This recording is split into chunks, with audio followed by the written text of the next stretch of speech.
supermercado, por ahí que hasta lo va a encontrar más caro aún, aunque depende, porque los supermercados también compran por volumen y por ahí hasta pueden tener ofertas. Y es importante porque lo que también se ha estado comentando en los últimos días es que determinadas empresas que tienen la mayoría de la producción de productos podrían estar también ejerciendo determinado control en los precios y esto empujaría a las otras marcas también a elevar sus precios cuando en realidad no están tan caros. Para hablar de ese tema hemos invitado a Crisólogo Cáceres, que es el director de ASPEC, esta asociación que vela justamente por los derechos de los consumidores, para que nos cuente cuál es su percepción y qué es lo que él sabe también de la información que puede haber recabado respecto a esta situación. A empresas que podrían estar de alguna manera desde sus posiciones presionando a que los precios se eleven. Muy buenos días, Crisólogo. Buenos días. No tenemos audio, me parece que estamos sin... Sí, disculpen, está el micrófono apagado. Hola Pamela, hola Claudia. Efectivamente, en el Perú estamos viviendo en estos momentos una circunstancia que se caracteriza por conductas especulativas. En el Perú hay especulación. La especulación es un delito que está prohibido por el Código Penal. Se restituyó porque en el 2008 fue eliminada. El 2020 se restituyó. La especulación consiste en que se venden productos esenciales para la vida o la salud de las personas a precios que exceden su estructura de costos y el correcto funcionamiento del mercado. Es decir, no puede ser que si en tu estructura de costos un producto te cuesta fabricarlo 1 sol y lo vendes a 3 soles, de repente pasas a venderlo a 10 soles. Sí. O sea, allí hay una distorsión en el mercado que perjudica a los consumidores. Ahora, la especulación se da en situaciones normalmente de calamidad o de desastre, como el fenómeno del Niño, huaicos, terremotos o la emergencia sanitaria que estamos viviendo actualmente. Y era justo lo que yo quería preguntar, porque bien señalas estos escenarios, pero estamos viviendo también, al parecer, un desastre a nivel político y económico. Claro. Y quería saber si esto también era usado por las empresas o si verdaderamente el momento se ajusta a esa crisis. A eso iba, exactamente. Es la primera vez que estamos en presencia de un fenómeno especulativo, no sobre la base de una catástrofe, sino de una coyuntura política. Entonces lo que nosotros tenemos es que mañana, tarde y noche hay voceros de las empresas y políticos que sin medir las consecuencias nos están diciendo que la situación es calamitosa, que estamos viviendo un desastre económico, etc. Y no hay una razón valedera para hacer ese tipo de aceleraciones. ¿Por qué? Porque, por ejemplo, el déficit fiscal está bajando de 8.9 a 5.4% del PBI. Y esto lo dice la propia SUNAT. Nuestra inflación, Pamela, Claudia, no llega siquiera al 2%. La inflación de Estados Unidos es 5%. Entonces, en realidad, no hay razón para esto aparte de la especulación. Pero ¿cuál es el tema? Que si bien es verdad la especulación está tipificada en el Código Penal, en el artículo 234, y establece que la sanción es pena privativa de la libertad no menor de 4 ni mayor de 6 años, en el Perú nadie ha sido procesado o sancionado por incurrir en actos de especulación. Nadie. O sea, tienes una ley que te dice, está prohibido que hagas esto, cada cantidad de meses se hace, pero nadie procesa. Entonces estamos hablando del el clásico caso de la letra muerta. ¿Y cómo se tendría que hacer, Crisólogo? Si yo quisiera denunciar especulación, ¿cómo lo hago? ¿Ante quién lo hago? ¿A quién tendría que denunciar? ¿Al casero del mercado o al mayorista? ¿O a la empresa que fabrica? ¿A quién denuncio? Mira, lo que sucede con la especulación es que tú no puedes estar denunciando al comerciante chiquitito. O sea, tú no puedes ir al comerciante pequeñito. Tienes que ir directamente al mayorista. Y aquí vemos situaciones como las que ustedes ya han indicado, que hay empresas oligopólicas que controlan gran parte del mercado de alimentos. Y también tenemos grandes distribuidores.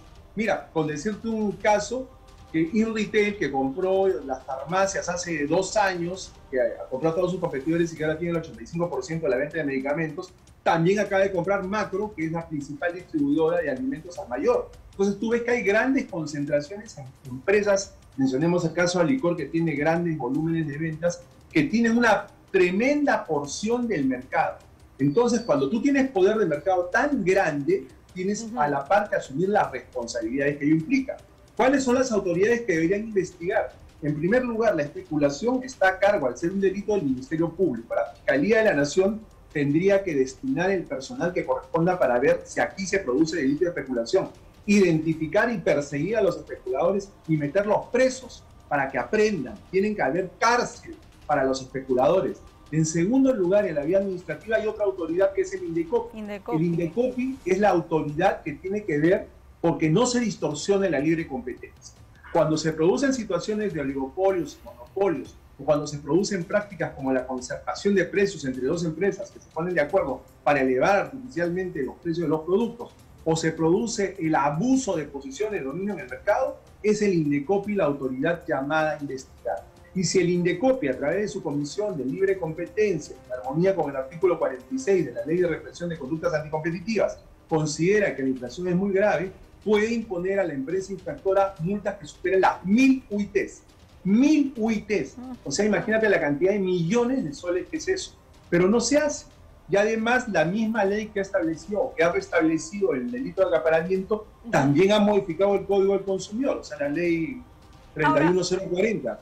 Se ha establecido que el derecho que tienen los consumidores a la protección de sus intereses económicos, a que se refiere el artículo primero, también se extiende ahora a los delitos de acaparamiento y especulación. Es decir, ¿qué les quiero decir, Pamela y Claudia? Les quiero decir que existe el andamiaje legal, el andamiaje jurídico para perseguir este tipo de conductas, pero no se hace. Sí, claro. Eso es lo que me preocupa como ciudadano.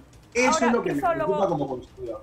Las empresas podrían decir, bueno, hay libre mercado, yo puedo poner el precio que a mí se me ocurre, ¿no? Y finalmente hay otras empresas que podrían más bien aprovechar, bueno, si la empresa está subiendo su precio, yo voy a mantenerlos bajos porque justamente hay personas que están necesitando precios bajos y por ahí hasta vendo más que ellos. Es correcto, esa es una apreciación muy correcta. Eso es lo que se produce en un mercado en el cual la competencia está garantizada y se desenvuelve dentro de los cauces correctos. Pero estamos en un mercado en el cual la competencia es imperfecta porque hay empresas oligopólicas y monopólicas en determinadas áreas de productos de consumo masivo. Entonces la competencia se ve afectada. Pero además, aunque hubieran competidores que están buscando de manera honesta concurrir al mercado y ofertar sus productos de acuerdo a la libertad que existe para fijar precios, eso no quita que las empresas que se han puesto de acuerdo, que han incurrido en el delito de especulación, sean identificadas y sean sancionadas. O sea, una cosa no tiene que ver con la otra. Quiero felicitar la iniciativa del Ministerio de la Agricultura que ustedes acaban de presentar, en la cual se le da al consumidor una herramienta como es la determinación de precios para saber dónde comprar. Porque efectivamente a veces el Estado tiene iniciativas bien interesantes y que son poco conocidas. Yo me acuerdo que en el noticiero hace algunos años nosotros hablábamos, por ejemplo, del Observatorio de Precios de Medicamentos de la DGNIC, que te dice cuánto cuestan los medicamentos. Tú puedes elegir, según la zona en la que vives, el distrito en el que vives, la farmacia que vende el fármaco a un precio más barato. Y lo mismo con el combustible, también se puede saber igual dónde está más barato. El facilito de los internet, claro. Ese Ahora, tipo de iniciativas son buenas, pero reitero, eso no quita que se tenga que perseguir a quienes violan la ley. Y eso es lo que no se está haciendo. Por eso lo que ASTEC está pidiendo es que se implemente un protocolo para hacer este trabajo. Un protocolo que implique que coordinen el INDECOPI, que coordine el Ministerio Público, que coordine el Poder Judicial y cualquier otra autoridad que tenga que ver con la materia para que se pueda actuar de manera célere. Únicamente si se sanciona a las personas que incurren, y básicamente, repito, no estoy hablando del bodeguero de la esquina o del vendedor de frutas del mercado de abasto, yo no estoy hablando de eso, estoy hablando de las grandes empresas que deliberadamente están inflando sus precios aprovechando la coyuntura política, porque es la primera vez, como decía, que se está dando una situación, no sobre la base de una catástrofe natural. Ustedes recordarán que el último fenómeno del Niño, por ejemplo, la botella de agua, ¿recuerdan que la botella de agua que costaba 1 sol pasó a costar 10 soles?